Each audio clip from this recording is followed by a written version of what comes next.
This is the new Olight Marauder Mini 2, a compact do-everything torch that can now output a whopping 10,000 lumens with separate flood, spotlight and red light modes, a new side task light and both USB-C and magnetic charging. In this detailed review, I'll run through its features, measure its performance and hopefully help you decide if it's the right torch for you. So let's take a closer look. The Marauder Mini 2 comes in a sturdy hard case. Inside the case you get the torch itself, a lanyard with a built-in USB-C to USB-C charging cable and an instruction manual. Unlike its predecessor, there's no holster or magnetic charging cable included. Like every Olight torch I've tested, the build quality is superb. It's made almost entirely of aircraft-grade aluminium alloy with a stainless steel bezel for impact resistance in case it's dropped bezel first. The switch appears to be made of stainless steel too. The main body of the torch has a textured rubber silicone overlay for grip and comfort. My only minor complaint is the lanyard integrated USB-C cable. The cable itself is fine, but the connectors and their lanyard receptacle feel quite cheaply made, at least by Olight standards. It's been fine in my testing so far though. The torch currently comes in 3 colours. The black version I'm testing, as well as orange and blue, all with a tough, hard anodised coating that's a little more matte than the original, at least on the black version I have, which I think looks better. Considering what it can do, which I'll get to shortly, this is a compact torch, though still fairly heavy at 464 grams without the lanyard or 485 grams with it. The original was 472 grams. It's pretty much the same size though, you can see its dimensions on the screen. It also keeps the IPX8 waterproof rating of the original, but its drop rating has been reduced from 1.5 metres to 1 metre. That said, I dropped the previous model from over a metre onto hard gravel and it kept working perfectly, with only a small scuff to show for it.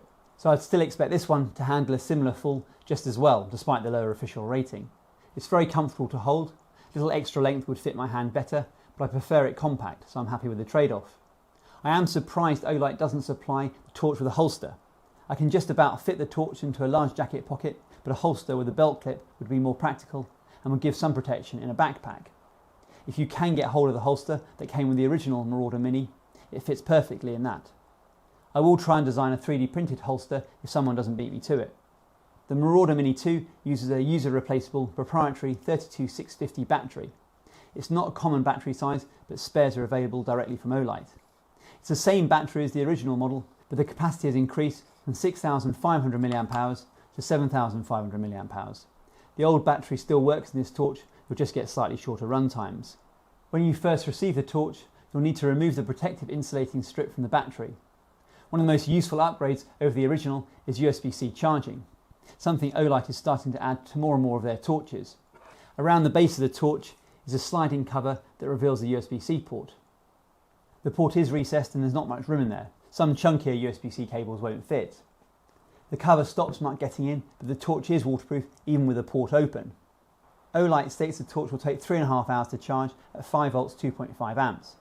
I ran the torch until the battery was completely flat and then measured the charging speed using the lanyard USB-C cable.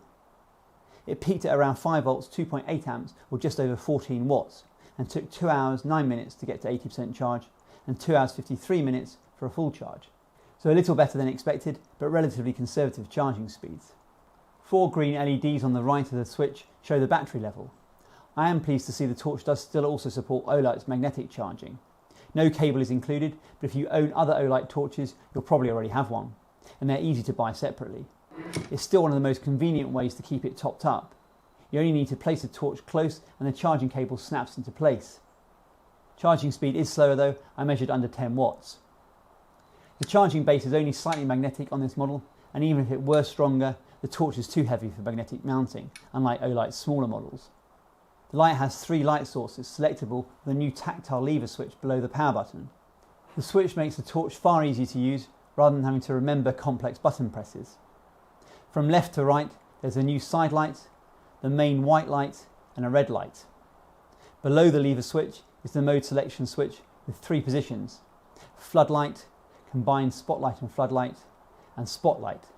These are only applicable to the white light mode with the lever switch in the bottom position, sensibly facing its mode selection switch. By default, you turn on the torch by rotating the knurled power button at least 60 degrees to unlock. Within 10 seconds, press the power button to turn on the torch.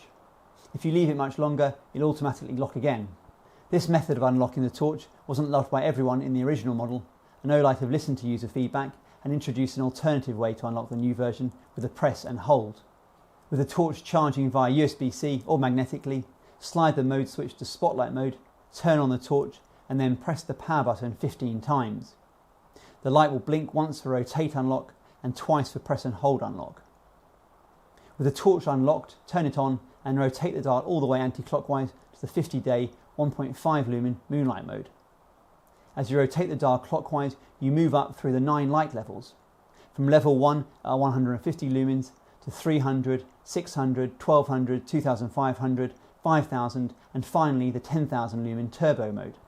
A notable brightness jump from the original model's 7000 lumen turbo mode. The dial is super smooth and a natural way to adjust brightness, but it's not easy to be precise if you want to select a specific mode, say 1200 lumens. It will memorise your last mode though. Apart from 150 lumens and below, all the modes step down after a preset time period, but even at 1200 lumens, which is bright enough a lot of the time, you get 3 hours at full brightness according to Olight. You can see all the output levels and runtimes on screen, and I'll come back to my own measurements of the 10,000 lumen turbo mode shortly. One feature missing compared to the original model, which I found quite useful, is a vibration feedback when you reach maximum and minimum brightness levels. But the brightness level indicator is far more visible on the new model. I would have liked the brightness level LEDs to be a different colour to the battery level LEDs, like on the new Arc Pro series that have white LEDs for brightness and green LEDs for battery level. Slide the mode switch to the middle and you get the combined spotlight and floodlight mode, something lacking on the original torch. This is useful for seeing right in front of you and the trail ahead. This mode steps from a 2 lumen moonlight up to the 8000 lumen turbo mode, also nicely spaced with 9 levels. Slide the mode switch all the way forward to the spotlight mode. The 9 output levels start from a 95-day 0.5 lumen moonlight mode to a 1350 lumen huge 750 metre throw turbo mode, up from 600 metres on the original model. I'll show some examples shortly, but typically you can expect a real use range of roughly half that. Move the light source switch to the left for the completely new side light feature. It has 5 modes from a 0.5 lumen 150 day moonlight mode, which is still usable for reading, up to a 200 lumen turbo mode that is genuinely useful as a work light. It's a great addition, but I'd love to be able to change the colour temperature on this LED, a warmer light for reading for example. Finally, switching to the right, there's a red light mode. This is useful for preserving night vision and attracts fewer insects compared to the white light. This also has 5 modes, from a 35-day 1 lumen mode to a 400 lumen turbo mode, double that of the original's red mode. There's no blue and green modes like on the previous version. These have specific use cases, but I never really use them, so it's not a great loss for me. And I prefer the additional output of the red mode. If you switch between red and white mode, the torch will retain its brightness level, according to the brightness level indicator. If you switch to the side light, it defaults to its 5 lumen brightness level. Finally, you have quick access to moonlight, turbo and strobe mode after you've unlocked the torch. A long press for moonlight mode with the torch off, a double press for turbo with the torch on or off, and a triple press for strobe mode with the torch on or off. For some reason, if you change the unlock mode to press and hold, you need 2 double presses to get to turbo mode. You need to be in flood mode for strobe to work. For its intended self-defense, I prefer a triple press from any mode to immediately enter strobe. The outer 12 LEDs include 10 cool white LEDs for the flood beam and 2 red LEDs for the red light mode. Olight lists the flood LEDs as 6500 Kelvin, and in my test at 2500 lumens, I measured 6219 Kelvin with a DUV close to 0, so it's pretty neutral, without much of the unwanted green tint you sometimes see. Colour accuracy, or CRI, is still fairly low at 69, but at least Olight are upfront about it. Deep inside the slightly bulbous central lens is a single LED for its spotlight. Olight rates it at 6500 Kelvin, and in its 800 lumen mode, I measured it a little cooler at 7227 Kelvin, with a slightly positive DUV. Even so, I still couldn't see much of a green tint. CRI came in at 68, again very close to Olight's spec. I also measured the new side light in its 200 lumen mode. Olight doesn't specify a colour temperature or CRI for this LED, but I got 6173 Kelvin with a slightly negative DUV, which is generally considered more desirable and gives a very slight rosy tint. Colour accuracy was again 68. Next I tested the runtime in its brightest 10,000 lumen floodlight mode, with a fully charged battery in my DIY lumen test chamber. I measured 11,332 lumens at turn on, an impressive 10,195 lumens at 30 seconds, and then it slowly started dropping to 2,500 lumens after just under 2 minutes, which is almost exactly in line with Olight's claims. Olight claim it will last a further 90 minutes at 2,500 lumens, but in my test it dropped to 1,375 lumens after a further 30 minutes. This is likely due to thermal throttling. In real use with a cool breeze, runtimes will be longer. I measured the temperature of the torch with my thermal camera, and the head reached a warm to the touch 56 degrees Celsius before it stepped down in brightness.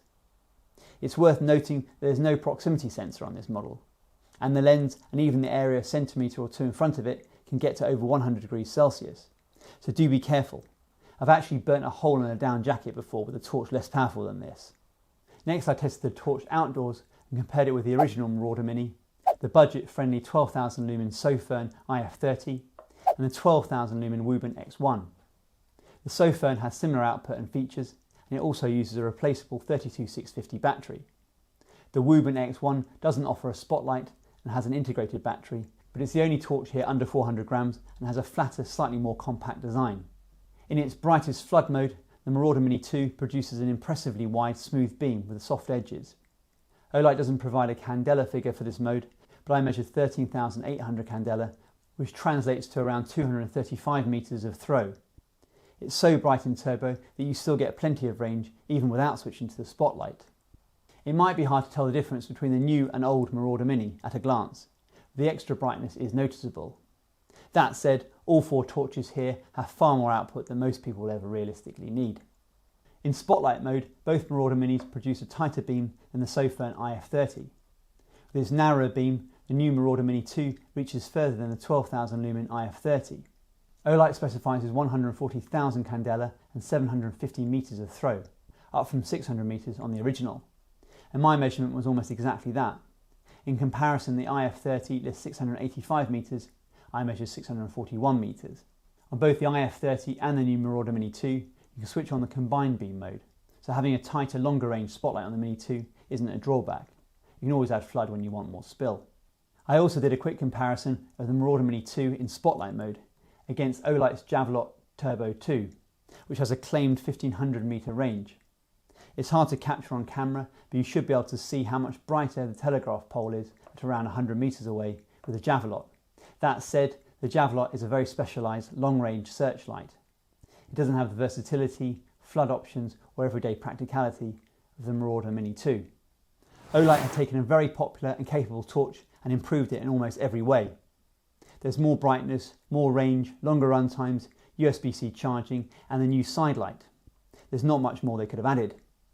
Having said that, a built-in power bank would have been perfect, especially given the waterproofing.